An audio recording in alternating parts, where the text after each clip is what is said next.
I'm just going to quickly show you what my clear powder does. This is a new product and it's invisible.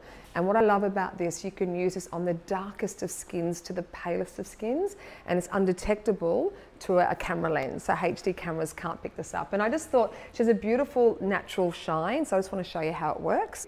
On one side, first of all, what it does, it just kills the shine. It's amazing on men or anyone who doesn't want to wear makeup but they don't like the shine. The problem with powders, sometimes powders on raw skin can make the skin look dry and can change the colour and make the skin look a bit ashy. So as you can see in these points that we always get too much shine, oh, just go up, put your lip down, just that top of the lip.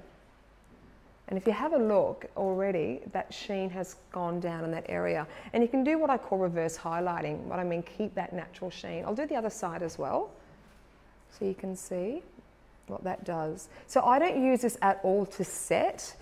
Think of it like you've done your makeup a couple of hours during the day, you're really oiling up and you want to take away the shine. But men love this. Actually, one of my first clients or people that went, please send this to me, was NXS. I'm like, of course I'll send this to you. So this is incredible.